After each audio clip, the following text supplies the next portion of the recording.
नमस्कार मित्रांनो, मी सावित्रीबाई ज्योतिराव फुले या मालिकेच्या 22 मेच्या भागामध्ये ज्योतिराव आता तात्यासाहेबांना म्हणतात, नाही तात्यासाहेब, मी मुलींची शाळा ही सुरू करणारच. जर कोणी जागा नाही दिली तर एका झाडाखाली किंवा नदीकाठी सुरू करेन, पण मुलींची शाळा सुरू करणारच. तर तेव्हा तात्यासाहेब विचारतात, पण ज्योतिराव तुम्हास काय एवढा कळवळा? तर तेव्हा ज्योतिराव सांगतात, मला स्त्रियांचे हाल बघवत नाहीत. वर आनंदी वाटणारी स्त्री घरामध्ये पुरुषाच्या धाकाखाली असते.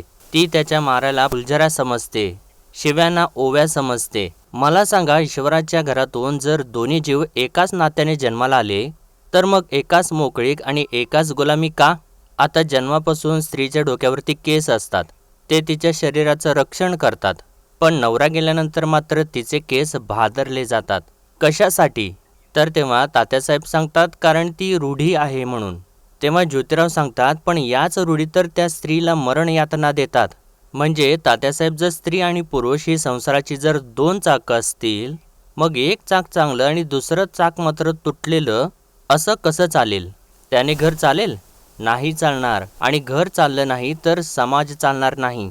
आणि जर समाज चालला नाही तर राष्ट्र चालणार नाही. आणि मग लोकांनी सुखी कसं व्हावं? स्त्रीच्या उदरात 9 महिने राहिल्यानंतर पुरुष जगात येतो आणि तोच स्त्रीला हीन वागवतो. आणि या गुलामीची जाणीव स्त्रीला व्हावी म्हणून स्त्रींची शाळा. जर स्त्री शिकली ना तर ती जगाची उद्धारकर्ती होईल, मला ठाम विश्वास आहे. तर इकडे सुद्धा मित्रांनो, अगदी सावित्रीमाईंनी तेच बोललेलं असतं. तर तेव्हा रखमा तिला म्हणते, तुझा विश्वास घाल चुलीत. अगं तू काय बोलतेस? तुला तरी कळते का? अगं तुला पटल असं बोल सावित्री. आणि तुम्ही दोघंच्या दोघं अशी कशी ग? तेव्हा राजाराम सुद्धा म्हणतात, हे बघ सावित्री, तू ज्योतीला सांगायला पाहिजेस, नाहीतर मला पुढं जाऊन हे सगळं लई अवघड वाटतंय. आणि अजून एक, तुम्ही हे बाहेर उद्योग करायचे आणि मी मळ्यात राबायचं, इथून पुढं हे होणार नाही. तर तेव्हा सावित्रीमाई म्हणते, अहो असं काय बोलताय, मळ्यात राबायला आम्ही बी येणारच की. तेव्हा राजाराम म्हणतात, कशाचं येताय? अरे तुम्ही येता येता अख्खं टप निघून जाईल. आणि खरं सांगू का, आता या सगळ्यातनं माझं मन इटलंय. तर तेव्हा सावित्रीमाई म्हणते, मी काय म्हणते, बाकी कुणावर नको, स्वतःच्या भावावरती विश्वास ठेवा. जे काय मनात चालले ना ते त्यांच्याशी बोला, मनातलं घरात सांगा. तर तेव्हा पार्वतीला सुद्धा ते पटतं आणि पार्वती म्हणते, होय एकदम बराबर बोललात बघा जाऊबाई तुम्ही, मला बी हेच वाटतंय व, तुम्ही सांगा की. तर रखमा विचारते, पण म्या काय म्हणते, तुम्ही दोघं बी कशाला गावाच्या पुढं पुढं करायला येसा?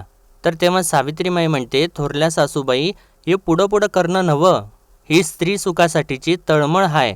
आणि त्याच वेळेला इकडे आता तात्यासाहेब म्हणतात, ज्योतिराव तुमची तळमळ रास्तच आहे. तुमच्या या कार्याने स्त्री खरोखरच सुखी होईल. तर ज्योतिराव म्हणतात, निदान ती गुलाम होऊन जगणार नाही एवढं मात्र निश्चित. तर तात्यासाहेब म्हणतात, अवघड आहे. एक वेळ हालाहाल पचवणं सोपं आहे, पण हे काम कठीण आहे. तर तेव्हा ज्योतिराव म्हणतात, कल्पना आहे. आणि म्हणतात, मला खोली दाखवा. तेव्हा तात्यासाहेब म्हणतात, खोली तर दाखवतोच, पण अजून थोडा विचार करा. तर ज्योतिराव म्हणतात, केलाय तात्यासाहेब, आणि त्यात आता बदल नाही. कसं आहे तात्यासाहेब, इंग्रजांनी आपल्याला गुलाम बनवलं म्हणून आपल्याला त्यांची चीड येते, आणि ते स्वाभाविक सुद्धा आहे. पण आपणच आपल्या समाजातल्या एका विशिष्ट वर्णाला गुलाम बनवतो. पुरुष हा स्त्रीला आपली गुलाम समजतो. त्याचं काय? घरातल्या पुरुषाला घरातल्या बाईचं दुःख कळत नाही. अहिल्याबाईचं दुःख कळतं, पण सांगायचं कसं, मांडायचं कसं ते कळत नाही. ती सांगते दळताना दगडाच्या जात्याला, पण त्या दगडाला कधी वाचा फुटेल ते माहिती नाही. आणि म्हणूनच वाटतं, मुलींची शाळा उघडल्यानंतर त्यातून मिळणारं शिक्षण गुलामांच्या भिंतींना धक्के देईल. आणि ज्योतिरावांचं लक्ष आता समोर असलेल्या टाक आणि बोरूकडं जातं, आणि ते एक नजर तात्यासाहेबांच्याकडे टाकतात. तर तेव्हा तात्यासाहेब हो असं म्हणून त्यांना पुढं व्हायला सांगतात. तर तेव्हा ज्योतिराव लगेचच पुढे जाऊन बसतात आणि टाक आणि बोरू आपल्या हातात घेतात आणि कागदावरती लिहू लागतात. तर तेव्हाच आता इकडे रखमा सावित्रीमाईवरती खूप जोराने ओरडत असते, लई अक्कल पाजळू नको, तू ज्योत्याला समजावून सांग, नाहीतर राजाराम ऐकायचा नाही, कळलं का? तर तेव्हा सावित्रीमाई म्हणते, नाही, आम्ही सगळे बसतो आणि बोलतो. तर राजाराम म्हणतात, बोलतो? काय बोलतो? आणि कुठल्या पंचांगात बसून बोलणार आहे? आणि रखमाला म्हणतात, काकू, मला यांचं काय खरं वाटत नाही. मी या घरातनं येगळं होणार, ही काळ्या दगडावरची रेघ आहे. आणि असं त्यांनी सांगितल्यानंतर आता सावित्रीमाईला तर खूप मोठा धक्का बसतो. आणि त्याच वेळेला इकडे मित्रांनो, आता ज्योतिराव जे असतात ते कागदावरती काहीतरी लिहितात आणि ते तात्यासाहेबांच्या हातात नेऊन देतात. आणि म्हणतात रेघ मारली की रेघेखाली अक्षरं लिहिता येतात. फक्त रेखा मारणाऱ्यांना सांगायचं की रेखा पाटीवरती मारा. आणि मित्रांनो, ज्योतिरावांनी तर त्या कागदावरती स्त्रियांसाठी गुलामीच्या बेड्या कायमच्या उखडून टाकायच्या आहेत असं लिहिलेलं असतं. आणि पुढं ज्योतिराव म्हणतात, मग आंबे चिंच बोरं लगडतात ना, तशी त्या रेघेला अक्षरं लगडतील. तर मात्र आता मित्रांनो, तात्यासाहेब खुश होतात आणि म्हणतात, वा, मानलं ज्योतिराव तुम्हाला. अहो, तुम्ही कवी मनाचे क्रांतिकारक आहात. आणि हसत म्हणतात, आज माझी खात्री पटली ज्योतिराव. तुम्ही हे कार्य तडीस नेणार आणि तुमच्या या कार्यात मी अगदी खारीचा वाटा उचलणार. असं म्हटल्यानंतर ज्योतिराव तर हात जोडूनच त्यांना नमस्कार करतात आणि म्हणतात, तात्यासाहेब, तुमचे आभार कसे मानावेत तेच कळत नाही मला. काही ओळख नसताना तुम्ही माझ्या पाठीशी उभे राहता. मला शाळेसाठी एक खोली द्या फक्त. तर तेव्हा तात्यासाहेब म्हणतात, छे छे, एक खोली? अहो, मी तर 2-2 खोल्या देणार आहे तुम्हाला. अहो ज्योतिराव, आज गोशाळेपेक्षा प्रशाळेची जास्त गरज आहे, हे तुमच्या चर्चेतून उमगलंय मला. आणि मित्रांनो, आता हे दोघंजण असं बोलत असतात, इतक्यातच काकाराव भिडे म्हणजे तात्यासाहेबांचे वडील तिथे येतात आणि ते विचारतात, काय रे, कोणाचा तू? नाव काय तुझं? तर तेव्हा ज्योतिराव सांगतात, मी ज्योती. तर तेव्हा काकासाहेब भिडे म्हणतात, गोरा गोमटा दिसतोस, देशस्थ की? असं ते विचारत असतात. इतक्यातच ज्योतिराव सांगतात, नाही, माळी आहे मी. तर तेव्हा काकासाहेब भिडे म्हणतात, काय रे, माळ्यात अशी पगडी घालतात का रे? तर तेव्हा ज्योतिराव सांगतात, नाही, पण मी घालतो. तर तेव्हा काकासाहेब भिडे म्हणतात, टापशी बांधत जा. पण काय रे, फुले द्यायला आलास ना? मग दरवाज्यातूनच द्यायची ना? आणि म्हणतात, तात्या तात्या, याला आत कशाला घेतलेस? तर तेव्हा तात्यासाहेब सांगतात, बाबा, अहो ते शाळा काढतायत, मुलींची शाळा. त्यासाठी त्यांना 2 खोल्या हव्या आहेत भाड्यानी. आणि असं तात्यासाहेबांनी सांगितल्यानंतर काकासाहेब भिडे म्हणतात, द्यायचे नाहीत, समजले काय? आणि त्यांना म्हणावे, पुन्हा घरी येऊ नकोस. तेव्हा तात्यासाहेब सांगतात, अहो पण मी ठरवलंय, मी त्यांना खोल्या देणार आणि त्यांना एक खोली द्यायची हे मी ठरवलेलं आहे. आणि ज्योतिरावांना म्हणतात, करूयात शाळा सुरू. तर तेव्हा काकासाहेब भिडे परत म्हणतात, ते शक्य नाही. आणि ज्योतिरावांना सुद्धा सांगतात, खोली मिळणार नाही, ऐकलं का? आणि सांगतात, तुम्ही निघा ताबडतोब इथून. असं म्हणून ते चाललेले असतात. तर तेव्हा तात्यासाहेब बाबा असं म्हणून त्यांना थांबवतात आणि त्यांच्यासमोर जाऊन म्हणतात, बाबा, हो, चांगले काम करतायत ते, मग खोली द्यायला काय हरकत आहे? तर तेव्हा काकासाहेब म्हणतात, अरे मग त्याला फुलांचं दुकान काढून दे ना, शाळेसाठी जागा कशाला द्यायला पाहिजे, समजले का? आणि त्यातून हा काय आपला आहे का? तर तेव्हा तात्यासाहेब म्हणतात, आपला आपला असेलच तर खोली देण्यात येईल असा काही नियम आहे का? अहो, सत्कार्य करतायत ते. तर तेव्हा काकासाहेब भिडे म्हणतात, ते तू म्हण, ते मी म्हणणार नाही. त्यातून शाळा काढण्याचा तर त्याला अधिकारच नाही आणि त्यातून मुलींची शाळा काढण्याचा तर अजिबातच नाही, समजले काय? तर तेव्हा तात्यासाहेब म्हणतात, तुम्ही काहीही म्हणा, मी माझा शब्द दिलेला आहे. तर तेव्हा काकासाहेब भिडे म्हणतात, तू शब्द दिलास आणि मोडलास तरीसुद्धा त्याचे पाप तुला लागत नाही, समजले का? विसरून जा सगळे. आणि ज्योतिरावांना म्हणतात, अरे बाबा, तू निघ ना आता. तर तेव्हा तात्यासाहेब थोड्या मोठ्या आवाजात म्हणतात, तो जाणार नाही आणि मी त्याला शाळेसाठी खोली देणार आहे. तर तेव्हा काकासाहेब भिडे म्हणतात, मला हे चालणार नाही. तर तात्यासाहेब विचारतात, का चालणार नाही? तर तेव्हा काकासाहेब भिडे म्हणतात, विटाळ होईल ना? तर तेव्हा तात्यासाहेब विचारतात, अहो, सरस्वतीच्या मंदिराला कसला आलाय विटाळ? तर तेव्हा काकासाहेब भिडे विचारतात, मंदिर? अरे मंदिर बांधणार आहेस का? म्हणजे हा गवंडी पण आहे की काय? तेव्हा तात्यासाहेब म्हणतात, बाबा, अहो, शाळेला सरस्वतीचं मंदिरच म्हणतात ना, मग तुमच्या मनातून ही भीती काढून टाका. आणि म्हणतात, चला ज्योतिराव. तर तेव्हा काकासाहेब भिडे परत ओरडतात, म्हणतात, मी जाऊ देणार नाही. तर तेव्हा तात्यासाहेब म्हणतात, बाबा, मागे व्हा. तर आता या दोघांच्यात वाद लागलेला बघून ज्योतिराव म्हणतात, हे बघा, माझ्यामुळे तुमच्या घरात वाद नको, मी निघतो. असं म्हणून ते चाललेले असतात. तर तेव्हा तात्यासाहेब म्हणतात, नाही नाही ज्योतिराव, तुम्ही थांबा. आणि काकासाहेबांना समजावून सांगू लागतात, म्हणतात, बाबा, हे वर्तन चांगले नव्हे. अहो, माझे मित्र आहेत ते, मी तुमच्यापुढे हात जोडतो, कृपया शांत राहा. असं म्हणून ज्योतिरावांचा ते हातच पकडतात आणि त्यांना खेचतच घेऊन जाऊ लागतात. म्हणतात, चला ज्योतिराव, तुम्ही या. असं म्हणून त्यांच्या वडिलांच्या समोर त्यांना खेचत घेऊन घेऊन जातात आणि त्यानंतर खोल्यांच्याकडे घेऊन जाऊन म्हणतात, ज्योतिराव, या, ही खोली बघा. आणि विचारतात, आवडली का? तर तेव्हा ज्योतिराव तर खूपच खुश होतात आणि म्हणतात, खूप आवडली, छान आहे. तर तेव्हा तात्यासाहेब म्हणतात उत्तम. मग आजपासून ना या खोलीमध्ये तुमची शाळा भरू द्यात. आणि हो, तुम्ही काही काळजी करू नका, बाबांना मी समजावतो. आणि तेवढ्यातच आता काकासाहेब भिडे तिथं येताच होता आणि म्हणतात तू काय मला समजावून सांगणार रे? काय समजावून सांगणार मला? मुळात ना मी शास्त्राचे उल्लंघन होऊच देणार नाही. समजले काय? आलेत मोठे शहाणे, मुलींसाठी शाळा काढतायत मुलींसाठी, असं ते बोलत तिथून निघून जातात. तर तेव्हा तात्यासाहेब म्हणतात ज्योतिराव, एक लक्षात आलेच असेल तुमच्या, एकदा मनाशी संकल्प केला तर तो सिद्धीस नेणारा ग्रहस्थ आहे मी. तुम्ही काहीही काळजी करू नका. असं त्यांनी म्हटल्यानंतर आता ज्योतिराव त्यांचे हात आपल्या हातात घेतात आणि म्हणतात तात्यासाहेब, तुमचे आभार कसे मानावे तेच कळत नाही मला. मी उद्याच सावित्री आणि माझ्या सहकाऱ्यांना घेऊन येतो. तर तेव्हा तात्यासाहेब म्हणतात निशंक मनाने या आणि लक्षात ठेवा, उद्या मी नसेन, पण हा भिडेवाडा तुमच्या स्वागतासाठी उभा असेल. आणि मित्रांनो, ज्योतिराव तर खूपच खुश झालेले असतात आणि त्या खोलीकडे एक नजर टाकतात आणि हसत हसत तात्यासाहेबांना नमस्कार करतात आणि ते आता तिथून निघून जातात. तर त्यानंतर मित्रांनो, आता इकडे गंगाधर शास्त्रींनी बैठक बोलवलेली असते. तर तेव्हा एक जण विचारतात बैठकीचे प्रयोजन ते काय? अहो, इतक्या तातडीने का बोलावले? तर तेव्हा गंगाधर शास्त्री सांगतात महागणपतीस घाम फुटला, त्याचे समाधान कसे करावे या चिंतेत मी आहे. खरे तर तुम्ही स्वतःहून माझ्याकडे यायला हवे होते, परंतु कोणी दहीभात खाण्यात मग्न, तर कोणी तूप पोळी खात बसतो. देवाचे कोणास काही पडले नाही असे दिसते आहे. तर एक जण म्हणतो कानावर आले आहे म्हणे की तो ज्योत्या माळ्याचा पोर मुलींची शाळा काढतो म्हणे, त्यामुळेच हा दैव प्रकोप.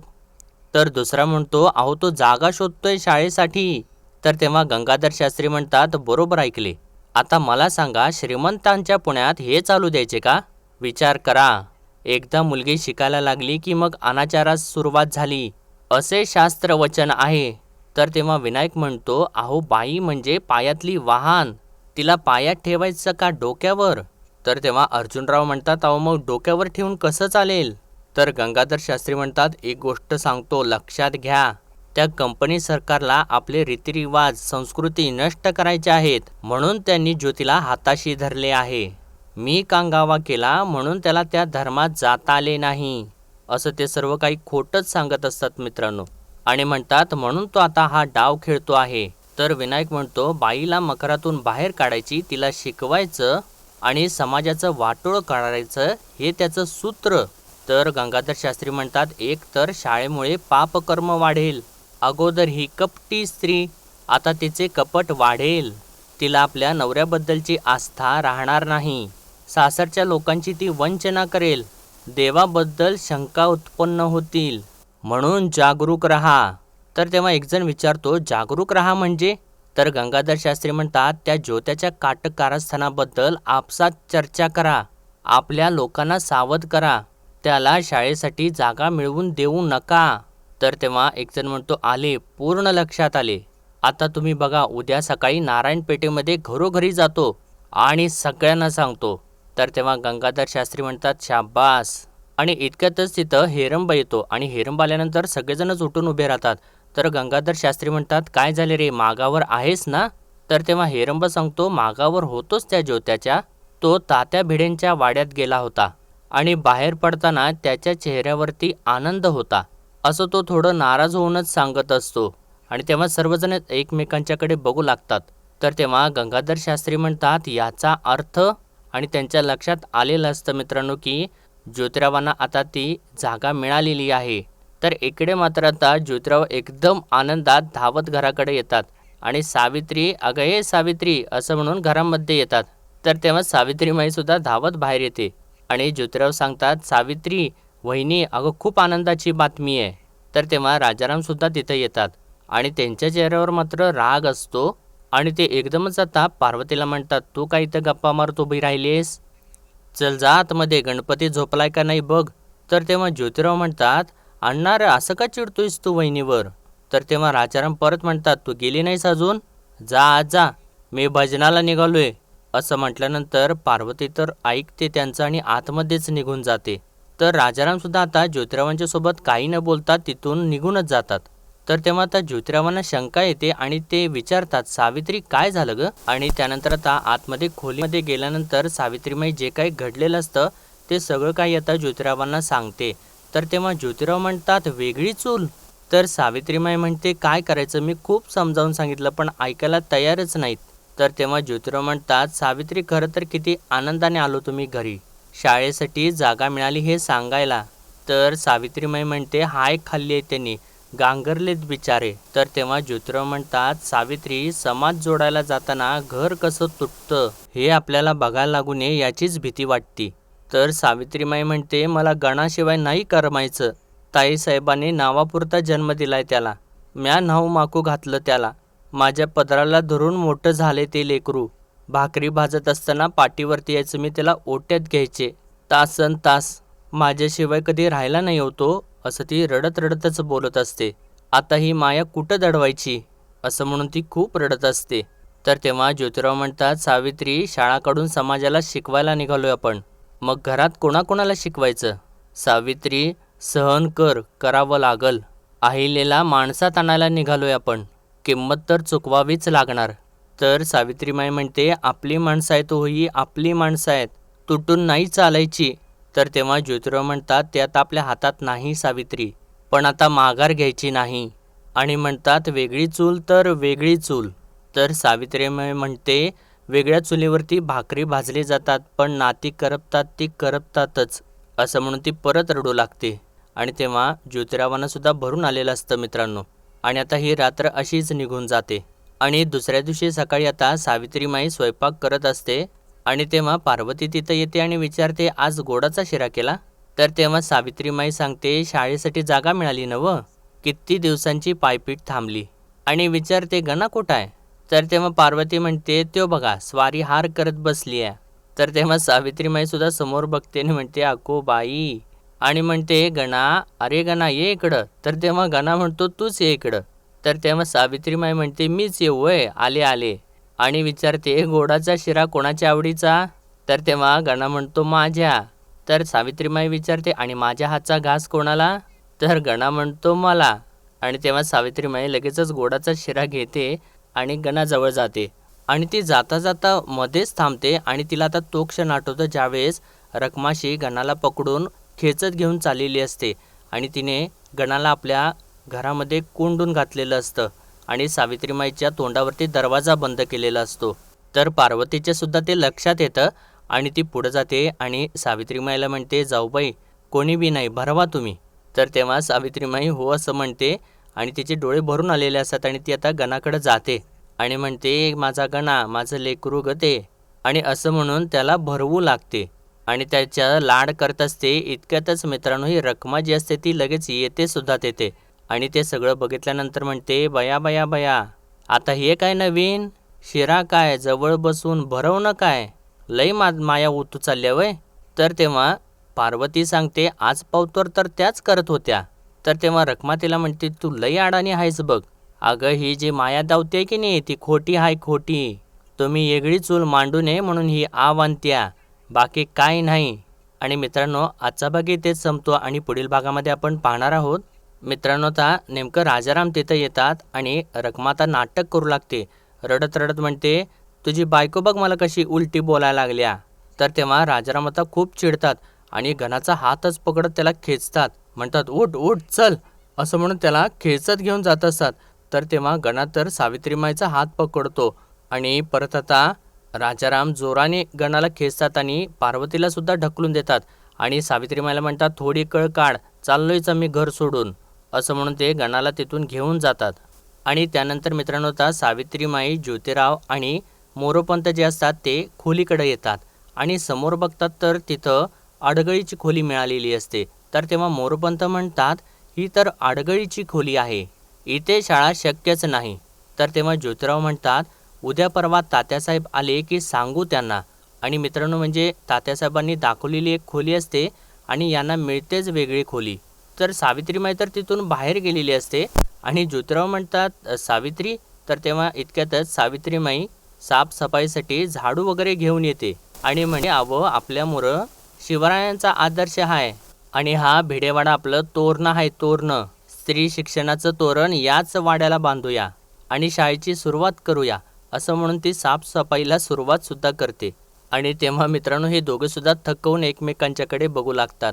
तर मित्रांनो आजच्या पुरतं एवढंच आणि भेटूया परत उद्याच्या भागामध्ये. तोपर्यंत आपल्या व्हिडिओला लाईक शेअर आणि सबस्क्राईब नक्कीच करा. धन्यवाद.